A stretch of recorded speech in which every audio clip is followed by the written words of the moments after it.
안녕하세요. 꿈나라로입니다. 오늘도 저희 채널에 찾아와 주셔서 정말 감사드려요. 이야기를 시작하기 전에 좋아요와 구독, 알림 설정까지 눌러주시면 앞으로도 더 많은 따뜻하고 신비로운 옛날 이야기를 편안히 들으실 수 있습니다. 그럼 마음을 고요히 하고 이야기 속으로 함께 들어가 볼까요? 이 이야기에 대한 모든 저작권은 공식 채널 꿈나라로 ATDreamland 2711에 있습니다. 다른 채널에서 게시된 내용은 모두 비공식이자 허위입니다. 몰락한 집안을 살린 소의 놀라운 정체. 고려 왕조의 마지막 숨결이 끊어지고 새 시대의 기운이 온 나라를 뒤덮던 시절이었다. 새로운 나라가 열렸네. 조선 만세. 이제 고려의 부패한 정치는 끝났다. 거리마다 조선 건국의 환호성이 울려 퍼지고 새로운 왕조에 대한 기대가 가득했다. 하지만 모든 이가 그러했던 것은 아니었다. 고려 왕실에 몸담았던 김상벽이라는 사내는 이 격변의 소용돌이 속에서 굳건히 고려를 지키려 했던 몇 안 되는 양반 중 하나였다. 나는 이 새로운 나라가 세워지는 것을 온당치 않게 여기네. 충신으로서 고려에 대한 의리를 저버릴 수 없어. 김상벽은 주변 사람들의 만류에도 불구하고 고려의 마지막까지 새 왕조의 건립에 반대했다. 하지만 역사의 물줄기는 한 개인의 의지로 돌이킬 수 없는 법이었다. 조선이 건국되고 새로운 질서가 자리 잡자 지난날 그를 안이 꼽게 보았던 이들이 칼날을 겨누기 시작했다. 김상벽 이놈이 바로 역적이다. 새 나라의 반기를 든 죄인이니 마땅히 처벌받아야 한다. 그들은 김상벽에게 영모죄라는 굴레를 씌워 보복을 자행했고 그의 집안 재산은 모조리 몰수되었다. 한순간에 모든 것을 잃은 김상벽은 비참한 수모를 당해야 했다. 그중 가장 큰 아픔은 다름 아닌 아내의 외면이었다. 당신 때문에 우리 집안이 이 지경이 되었어요. 더 이상 이런 수모를 견딜 수 없어요. 아내는 몰락한 가문의 수모를 견디지 못하고 그를 떠나버렸다. 그는 졸지에 어린 아들 김윤국을 홀로 키워야 하는 처지가 되었다. 윤구야, 이제 우리 둘뿐이구나. 아비가 너를 잘 키워야지. 풍비박산 난 집안, 텅 빈 살림 속에서 김상벽은 어린 아들을 품에 안고 중얼거렸다. 그의 삶은 한순간에 나락으로 떨어졌으나 아들 김윤국이 있었기에 다시금 삶의 의미를 찾아야 했다. 조선이 건국된 지 얼마 지나지 않아 그의 이름 앞에는 고려 사람이라는 멸시의 딱지가 붙었다. 저기 고려놈 지나간다. 새나라의 시작을 반대했던 역적이야. 거리에서는 아이들뿐 아니라 어른들까지도 그를 손가락질했다. 허나 김상벽은 비웃음에 굴하지 않았다. 윤구야, 사람들이 뭐라 하든 우리는 당당히 살아야 한다. 아비가 붓을 던지고 쟁기를 잡더라도 말이다. 과거에 얽매여 비애에 빠져 있을 시간이 그에겐 없었다. 그는 농부로서 제 삶을 시작했다. 그에게 남은 것이라곤 기울어져가는 초가집 한 자체와 밭을 갈 소 2마리 뿐이었다. 과거에는 상상조차 못했던 농사일은 고되고 힘들었다. 손은 거칠어지고 얼굴은 햇볕에 그을렸으며 어깨는 늘 뻐근했다. 하지만 김상벽은 모든 고통을 묵묵히 견뎠다. 얘들아, 우리 함께 힘내자. 너희만이 내 유일한 동무야. 그는 늙은 소 2마리를 위로하며 등을 쓰다듬었다. 그 소들은 재산이자 생계의 근원이었고 그의 유일한 동무였다. 한편 아들 김윤국은 어릴 적부터 글 공부에 탁월한 재주를 보였다. 아버지, 글이 술술 익힙니다. 스승 없이 아버지에게 글을 배웠음에도 불구하고 윤국의 총명함은 또래들과 비교할 수 없을 정도였다. 또한 윤국은 나이에 비해 철이 일찍 들었다. 홀로 고생하는 아버지를 보며 어린 마음에도 부채감을 느꼈다. 제가 아직 어려서 도움이 되지 못해 죄송해요. 빨리 커서 아버지의 고생을 덜어드리고 싶어요. 윤구야, 네가 이런 마음을 가져주니 아비는 더없이 고맙다. 언젠가는 네 재주로 우리 집안을 일으켜 세우리라 믿는다. 윤국은 작은 일이라도 거들려 했으며 밤늦도록 등잔불 아래 글을 읽었다. 시간은 유수와 같아 어느덧 윤국은 16의 어여쁜 사내가 되었다. 김상벽은 굽은 허리를 펴고 일하는 아들의 뒷모습을 말없이 바라보았다.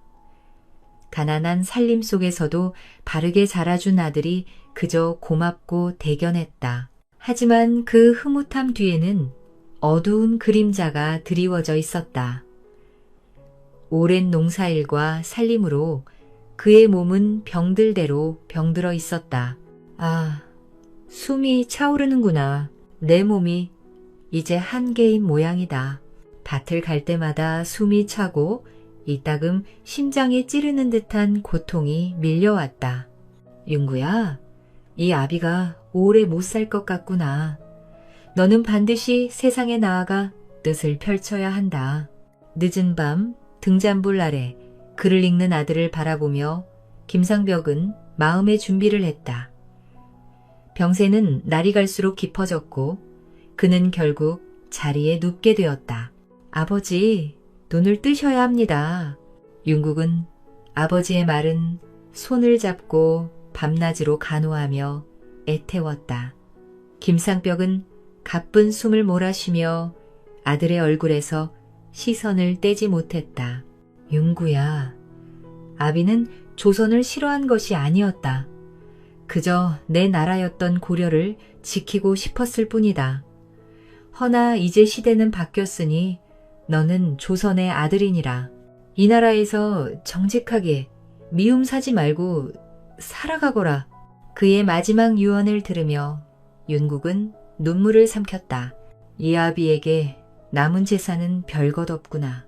그래도 이 집과 소들은 너의 삶을 지탱해 줄 것이니 부디 잘 지켜다오. 걱정 마세요, 아버지. 제가 잘 지키겠습니다. 김상벽은 특히 소에 대한 애착을 드러냈다.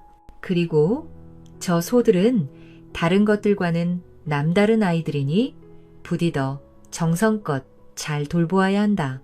남다른 아이들이라고요? 어떤 뜻인지요? 언젠가는 알게 될 것이다.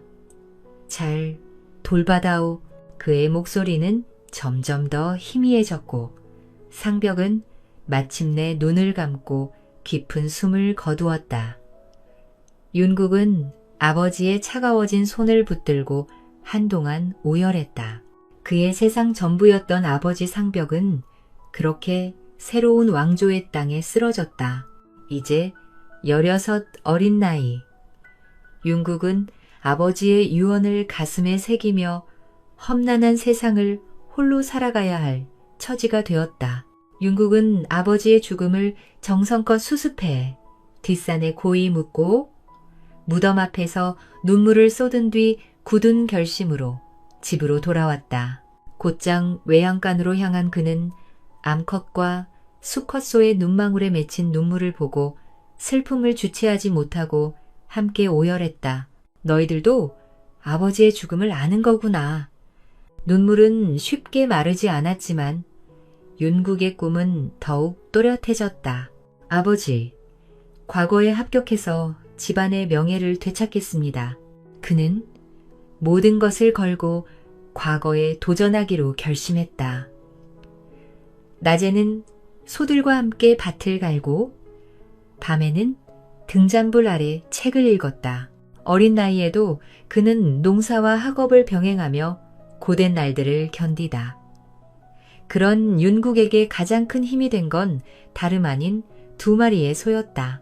아버지가 남다른 아이들이라 말했던 그 소들은 정말로 비범했다. 너희들 정말 대단하구나. 소들은 다른 집이 하루 종일 걸리는 농사일을 반나절 만에 너끈히 끝냈다. 그 덕에 윤국은 남는 시간에 한문에 더 정진할 수 있었다.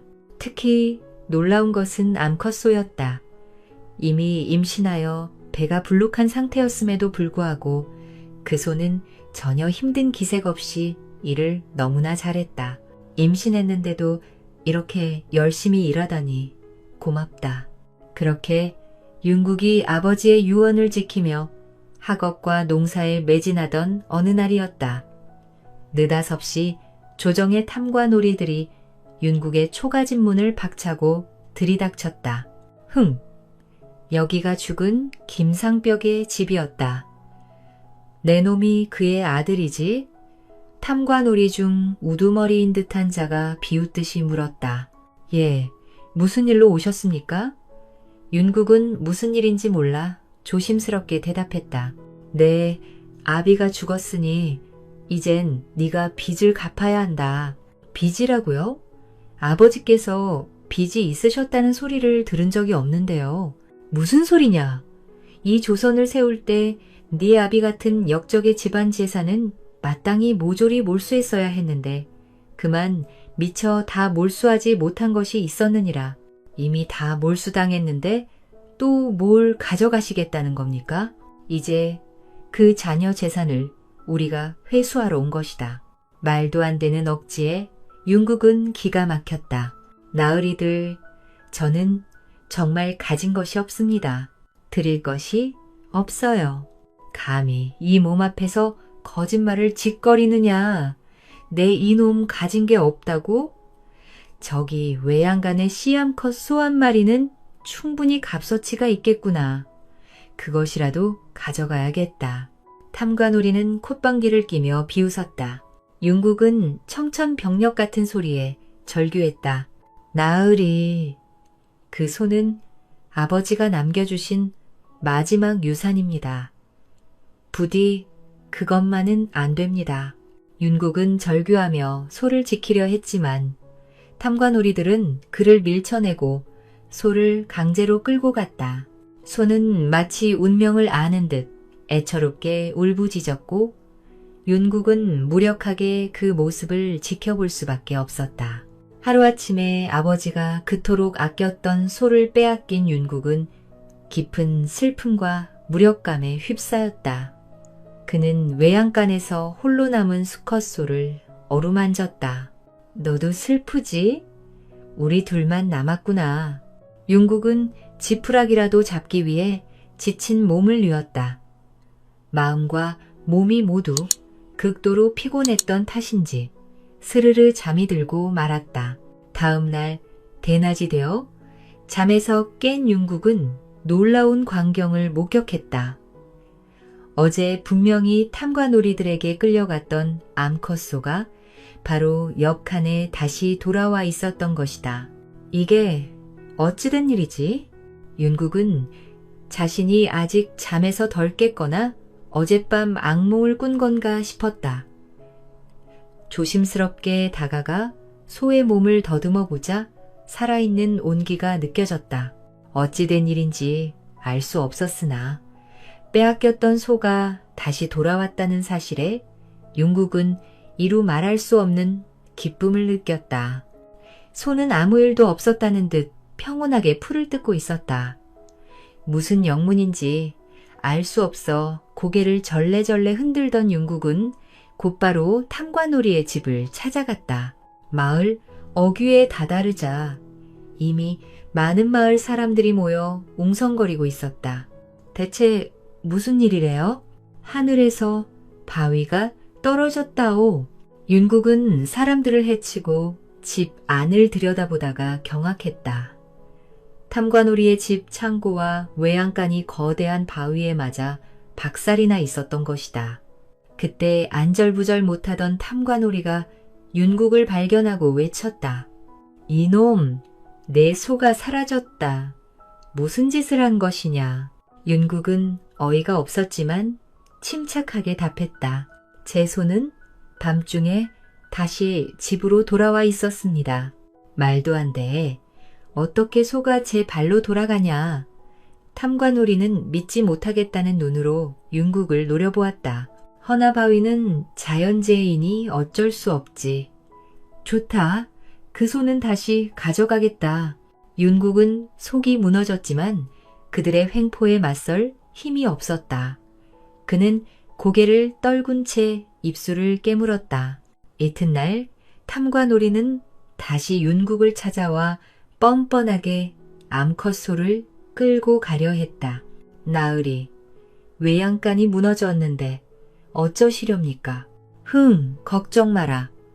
고칠 동안은 마당에 묶어두면 될 일이다. 탐관오리는 아무렇지 않다는 듯 대답했다. 그렇게 암컷 소는 또다시 윤국의 곁을 떠나 탐관오리에게 끌려갔다. 미안해. 또 보내야 하는구나. 소는 이번에도 애처로운 눈빛으로 윤국을 바라보았고 윤국은 이를 악물고 뒷모습을 지켜볼 수밖에 없었다. 그는 이 모든 기이한 일들이 소와 관련이 있음을 어렴풋이 짐작했지만 그 이유를 알 길이 없었다.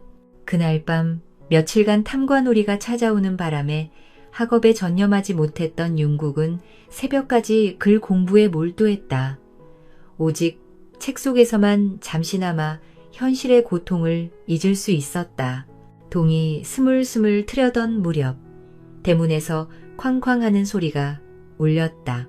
굳이 이 새벽에? 윤국이 조심스레 문 밖을 나섰다. 그런데 눈앞에 펼쳐진 광경에 다시금 깜짝 놀랐다.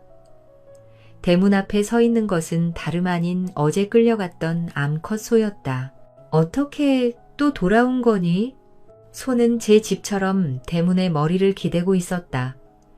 믿을 수 없는 광경에 윤국은 곧장 탐관오리의 집으로 달려갔다.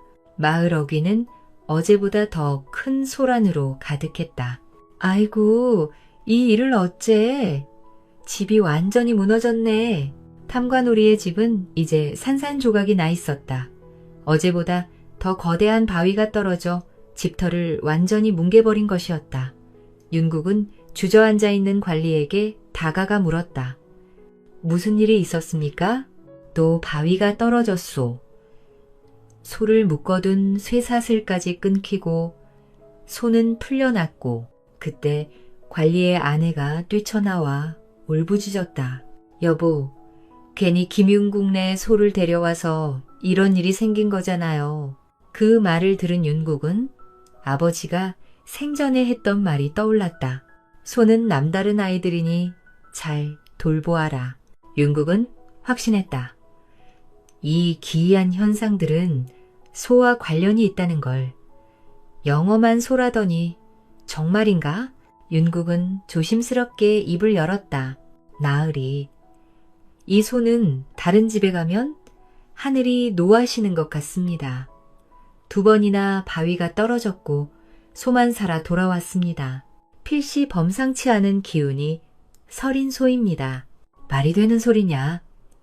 탐과 노리는 소리를 질렀지만 얼굴에는 이미 미심쩍은 기색이 역력했다.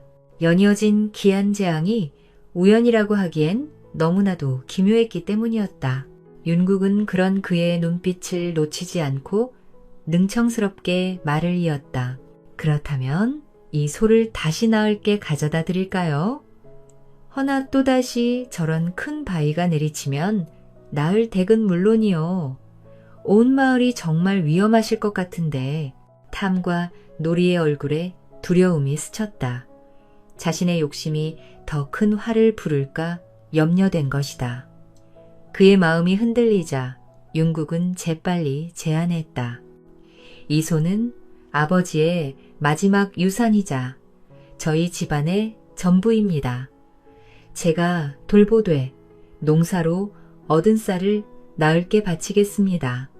소만큼은 저희 곁에 두게 해주십시오. 탐과 노리는 잠시 고민하더니 이내 욕심 가득한 얼굴로 답했다. 좋다. 내년 쌀 한 섬을 가져오라. 그 대신 이 소덕은 눈 감아 주마. 윤국은 속으로 쾌재를 불렀다. 쌀 한 섬은 영험한 소 덕분에 충분히 마련할 수 있을 터였다. 알겠습니다. 나을게 반드시 바치겠습니다. 그렇게 윤국은 어렵게나마 소를 지켜냈고 탐과 놀이는 당장의 쌀을 택했다. 윤국의 예상대로였다.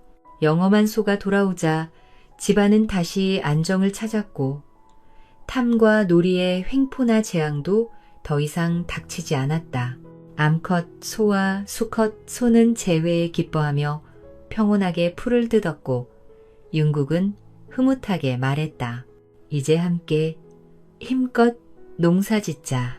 워낙 일을 잘하는 소들이었기에 쌀 한 섬은 금세 마련되었고 머지않아 암컷 소는 튼튼한 송아지를 낳았다.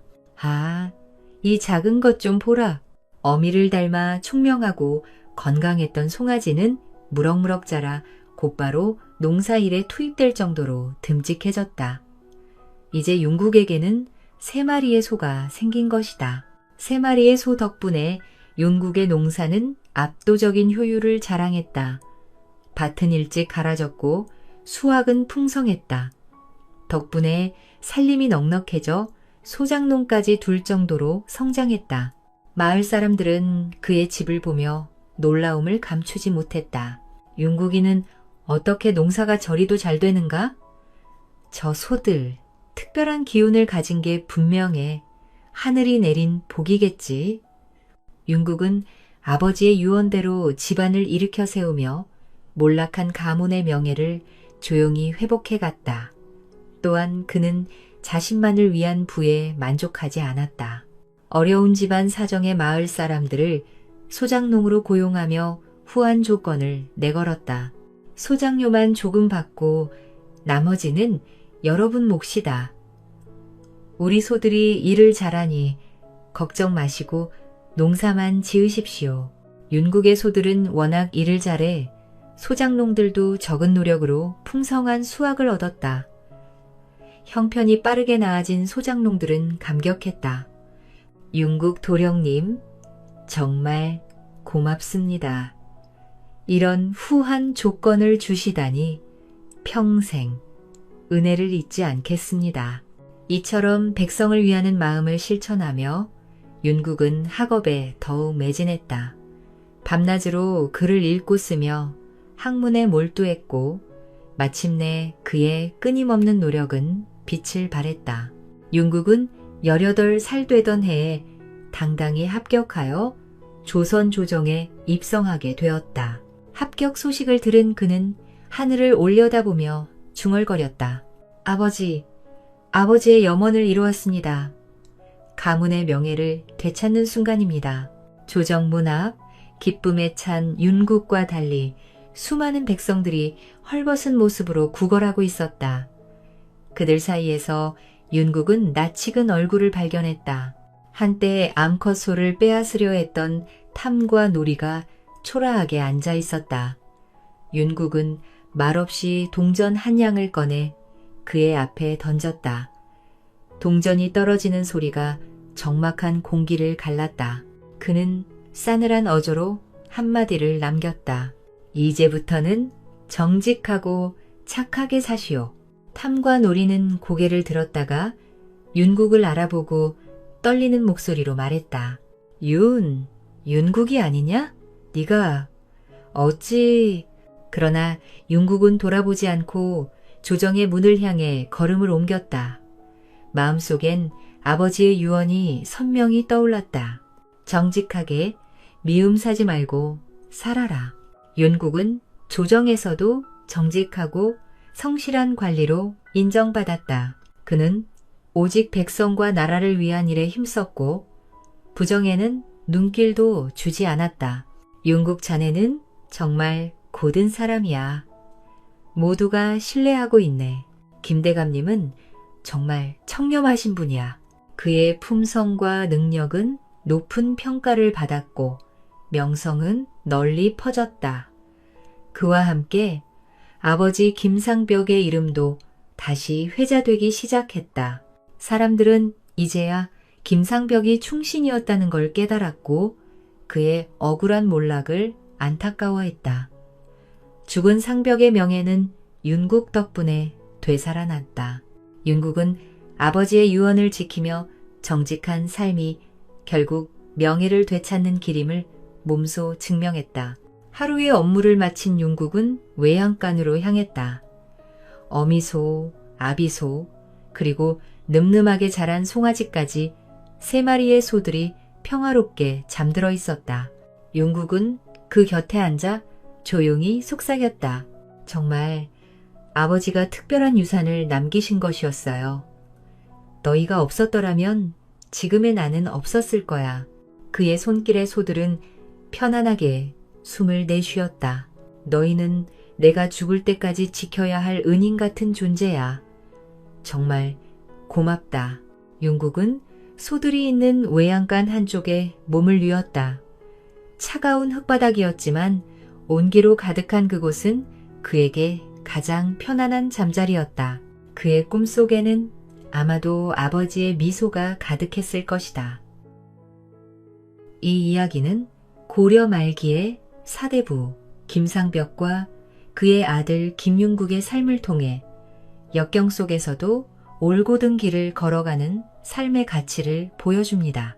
김상벽은 조선 왕조를 거부한 대가로 모든 것을 잃었지만 끝내 아들에게 정직과 성실을 가르쳤습니다.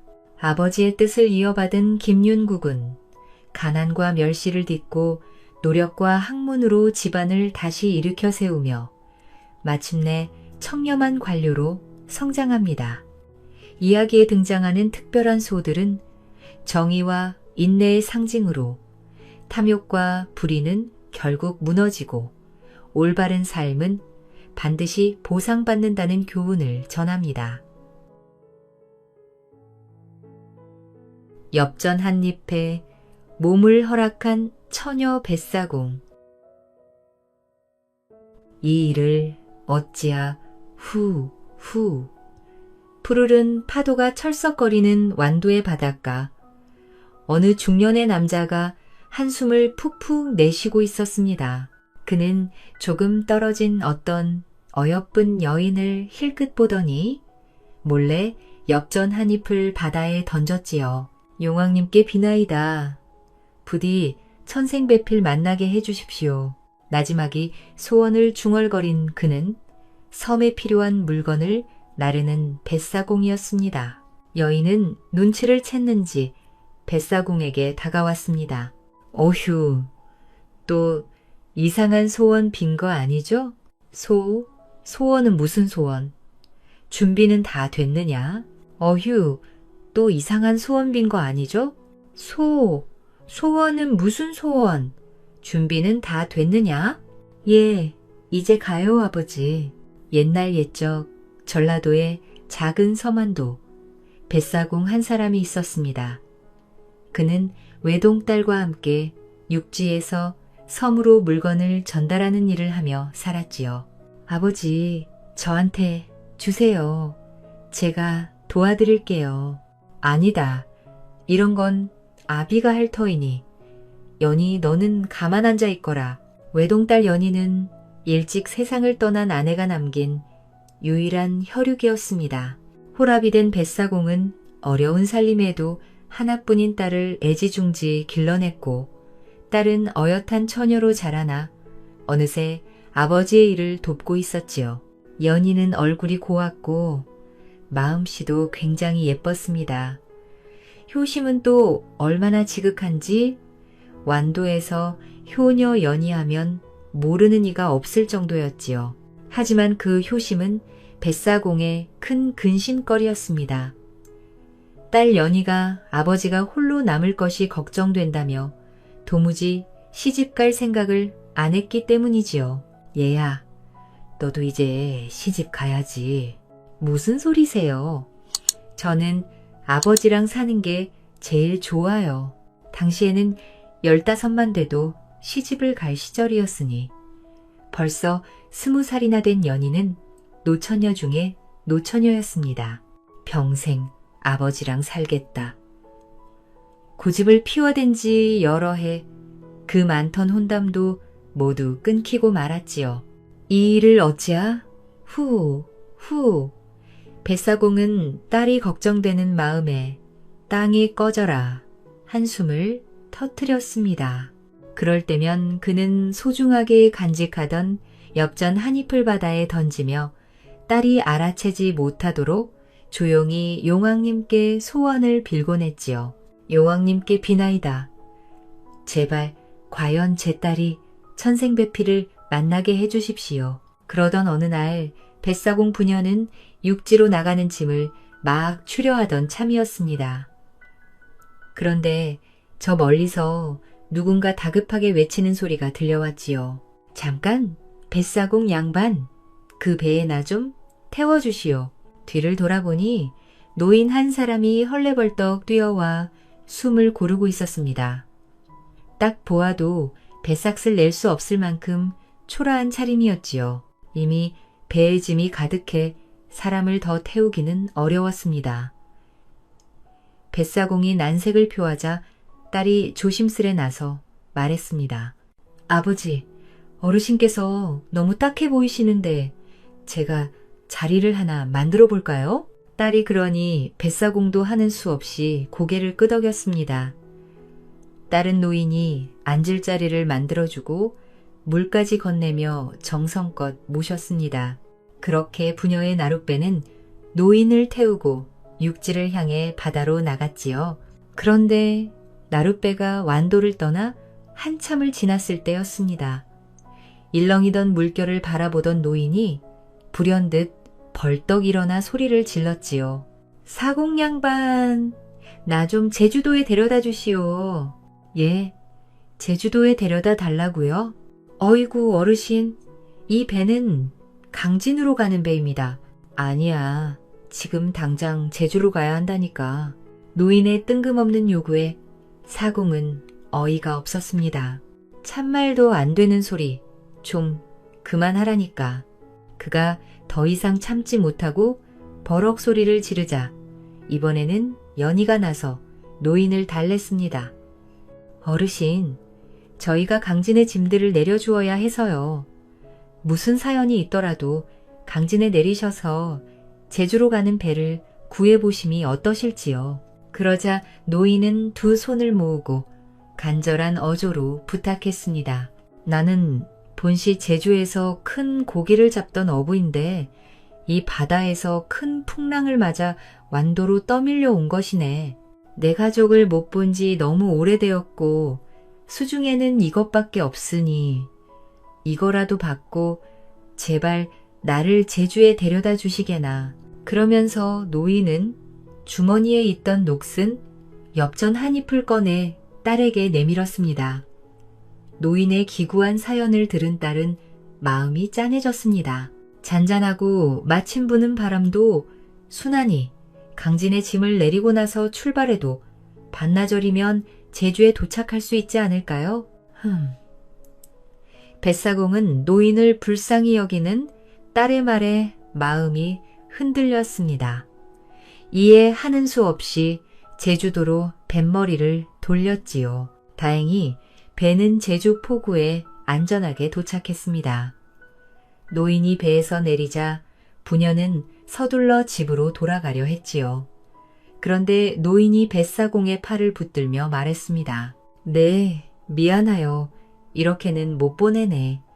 우리 집에 가서 따뜻한 밥이라도 한 끼 드시고 가시게. 아닙니다.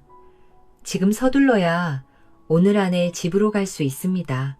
그러자 노인이 간곡한 표정으로 말했습니다. 어찌 그리 야박하오? 나를 은혜도 모르는 사람으로 만들 셈인가? 제발 나를 따라와 주시게. 내 고마워서 그러는 것이야. 허허. 노인장 참. 그리하여 뱃사공과 딸은 어쩔 수 없이 노인을 따라갔습니다. 헉, 으엇. 노인의 집에 도착한 부녀는 입이 다물어지지 않았습니다. 도착한 곳은 그의 차림새와는 전혀 다른 고래등 같은 기와집이었던 것이지요. 게다가 때마침 큰 잔치를 벌이는지 집안에서는 맛있는 음식 냄새가 솔솔 풍겨 나오고 있었습니다. 오랜 시간 항해로 한껏 휘장한 뱃사공과 다른 군침을 삼키며 성찬을 기대했지요.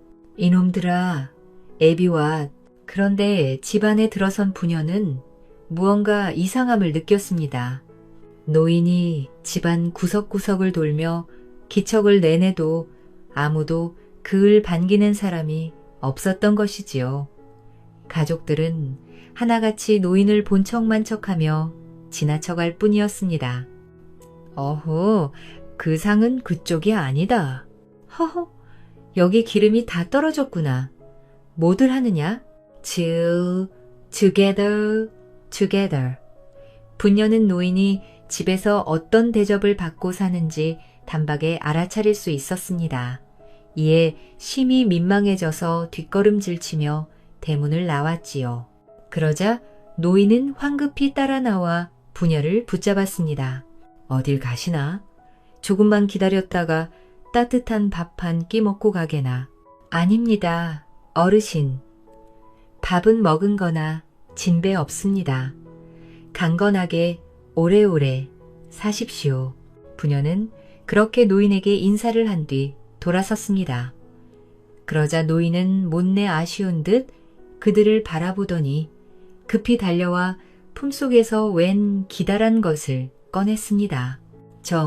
그렇다면 이거라도 가지고 가게. 그것은 화려한 용문양이 새겨진 값비싼 금비녀였습니다. 아니, 이 비싼 것을 어찌? 이것은 받을 수 없습니다. 연인은 고 사양했지만 노인은 세차게 고개를 가로저으며 그녀의 손에 비녀를 꼭 쥐어주었습니다. 이거 아쉽구먼. 오늘 고마웠네. 그리곤 짧은 인사와 함께 집 안으로 들어갔지요. 그런 일이 있은 뒤 시간은 흘러 어느새 1년이 지났습니다. 그날도 부녀는 완도에서 배를 띄울 준비를 하고 있었지요. 그런데 어디선가 귀에 익은 목소리가 들려왔습니다. 배사공 양반, 나 그 배에 좀 태워주시게. 돌아보니 다름 아닌 1년 전 제주도에 모셔다 드렸던 바로 그 노인이었는데 그의 행색은 1년 전 그대로 초라하기 짝이 없었고 어딘가를 헤매다가 왔는지 지치고 힘든 기색이 역력했습니다. 이곳에 왔는데 시간 가는 줄 모르고 있다가 오늘 집안에 중대사가 있다는 걸 깜빡했다네. 제발 나를 제주도로 좀 데려다 주시게. 부녀는 참으로 기이한 일이라 생각하며 서로를 바라보았습니다. 아버지, 뱃사공은 망설이다가 왠지 마음이 짠하여 마침내 결심을 했지요. 한번 도와줬으면 끝까지 도와줘야 되겠지. 어르신 배에 오르십시오. 저희가 모셔다 드리겠습니다. 배가 또다시 제주도에 당도하자 노인은 자신의 집에 가자며 청했습니다. 지난번엔 그냥 보냈지만 이번엔 안 돼. 나랑 함께 가서 밥 한 술 뜨고 가게. 저희는 괜찮습니다. 아닐세, 아니야. 은혜를 받았으면 마땅히 갚아야 도리지. 작년의 씁쓸한 광경이 생각나 들어가기 꺼려졌지만 계속되는 노인의 성화의 부녀는 어쩔 수 없이 그의 집으로 가게 되었습니다. 이번엔 좀 달라졌으려나. 이리 오너라. 하지만 이번에도 노인의 가족들은 그를 보는 둥 마는 둥 하며 대면대면하게 지나쳐갔습니다. 이놈아, 내가 몇 번 말하느냐. 그 상은 그쪽에 두는 게 아니래도 작년에 이어 그런 참담한 광경을 보고 있자니 부녀는 더는 가만히 있을 수가 없었습니다. 이에 큰아들로 보이는 이를 붙들고 외쳤지요. 내 남의 집안일이라 함부로 참견하지 않으려 했소만 아무리 잔치가 있어 바쁘다 해도 이 집 사람들은 어찌 집안의 어르신을 이리 홀대한단 말이오. 그제서야 큰아들은 뱃사공을 보며 말했습니다. 신이라니요? 지금 무슨 말씀을 하시는 겁니까? 뻔뻔스러운 아들의 반응에 분노가 치민 뱃사공은 큰아들에게 호통을 쳤습니다. 여기 이 어르신이 오랜만에 집에 돌아오셨는데 어찌 이리 야박하게 모른 척한단 말이오. 제주에는 법도도 예절도 없단 말이오. 끝내 큰 소리가 나자 주변에 있던 가족들이 모여들었습니다. 큰아들은 도리어 뱃사공에게 정색하며 말했지요. 온 집안 사람들이 아버지를 이렇듯 지극정성으로 모시고 있는데 과연 이렇게 해서 무엇을 아신다고 말씀을 그리 함부로 하십니까? 그러자 뱃사공은 더욱 화가 나 소리쳤습니다. 헛소리 마시오. 내가 작년에 어르신을 모시고 왔을 때도 지금처럼 본체만체 하더니 올해도 여기 이 어르신을 문전박대하고 있지 않소? 그런데 그 순간 큰아들의 성난 눈빛이 문득 놀라움으로 변했습니다. 그는 주위를 훑어보더니 조심스레 물었지요. 어른께서 직접 저희 아버지를 모시고 오셨다는 말씀이십니까? 참... 뱃사공이 기가 막혀 말을 잇지 못하자 큰아들이 진심 어린 눈빛이 되어 되물었습니다. 아버지가 지금 어디 계시다는 말씀이신지요? 이에 노인의 곁에 있던 연희가 더 이상 참지 못하고 앞으로 나섰지요. 여기 제 옆에 계시잖아요. 아, 그러자 이상하게도 가족들은 모두 깜짝 놀라며 두 손으로 얼굴을 감쌌습니다. 그런 알 수 없는 반응의 부녀도 슬슬 무언가 이상함을 느꼈지요. 노인의 큰아들은 떨리는 목소리로 조용히 말했습니다. 아무래도 두 분이 모시고 온 분은 저희 아버지의 혼령인 것 같습니다. 사실 저희 아버지는 2년 전 바다에서 돌아가셨는데 오늘이 바로 아버지의 제삿날입니다. 깜짝 놀라 집 안에 들어가 보니 그곳에 차려진 커다란 상은 과연 잔치상이 아니었습니다. 상 위엔 노인의 것으로 보이는 위패가 모셔져 있었지요. 그랬습니다. 그날은 잔칫날이 아니라 노인의 제삿날이었고 노인은 혼령이 되어 작년도 올해도 자신의 제사에 맞춰 찾아온 것이었지요. 어찌 이런 일이... 부녀를 따라온 큰아들은 고개를 깊이 숙이며 말했습니다. 아버지를 모시고 와주신 개로군요. 두 분은 어서 안으로 드시지요. 부디 저희가 모실 수 있게 해주십시오. 그날 밤 노인의 제사가 성대하게 열렸고 뱃사공과 연희는 노인의 제사를 곁에서 지켜보았습니다. 연희가 제사상 뒤편을 보니 노인은 눈이 부시게 하얀 옷으로 갈아입고 온화한 표정으로 자손들의 제사를 받고 있었지요. 그래. 다들 오랜만이구나. 제사가 끝난 후 큰아들과 뱃사공 부녀는 다과상에 모여 앉았습니다. 그러자 노인도 연희 곁으로 조용히 다가왔지요. 연희는 노인을 보고 있고 있던 무언가가 떠올랐습니다. 깜빡 잊을 뻔했습니다. 이에 품속에 손을 넣어 무언가를 꺼냈지요. 그것은 일전에 노인이 주었던 금빈여였습니다.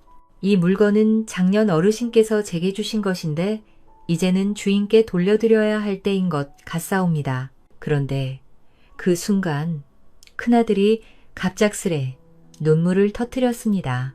아니, 그것은... 갑작스러운 상황에 당황한 연희와 뱃사공은 난감하여 어쩔 줄을 몰랐습니다. 한참을 울던 큰아들은 진정이 되자 입을 열었지요. 이 비녀는 아버지보다 먼저 작고하신 제 어머니께서 평생 사용하셨던 비녀입니다. 어머니께서 돌아가신 후 비녀가 들어있던 함의 열쇠를 아버지가 가지고 계셨는데 아버지께서 작고하신 후에 그 열쇠가 사라져버리는 바람에 그동안 함을 열 수가 없었지요.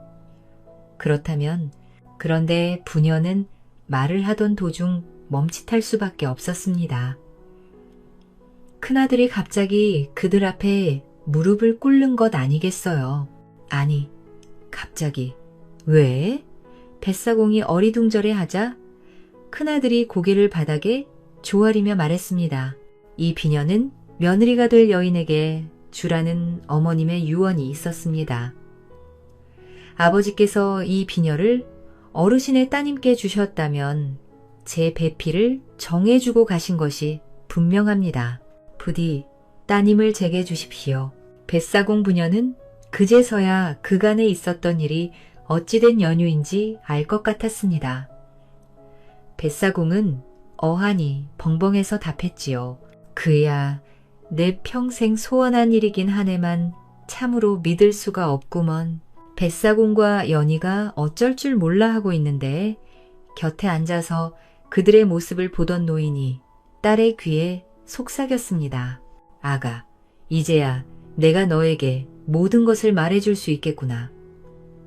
당시 나는 거센 풍랑을 만나 바닷물에 빠진 후 끝도 없는 바닷속을 헤매고 있었단다. 그런데 갑자기 물 위에서 빛나는 엽전 하나가 나타나 바닷속으로 가라앉았지. 나는 왠지 그 엽전을 꼭 잡아야겠다는 생각이 들어 무작정 엽전을 따라갔는데 어느새 용왕이 계신 용궁 앞에 이르게 되었단다. 용왕선은 내게 뱃사공이네 아비의 소원을 들어주라 명하셨고 그 덕에 내가 다시 무트로 올라올 수 있던 게지. 아가야, 이제는 내가 용왕의 명을 다 마친 듯 싶구나. 이야기를 마친 노인은 연희의 손을 꼭 잡으며 따스한 미소로 고개를 끄덕여 주었습니다. 그런 후 바닥에 조아리고 있는 큰아들의 머리를 가만히 쓰다듬더니 어둠 속으로 서서히 사라졌지요. 바로 그때 노인이 있던 자리에는 뭔가가 떨어지는 소리가 울려 퍼졌습니다. 뱃사공이 바닥에 있는 물건을 주워 자세히 살펴보니 그것은 심하게 녹이 쓴 엽전이었지요.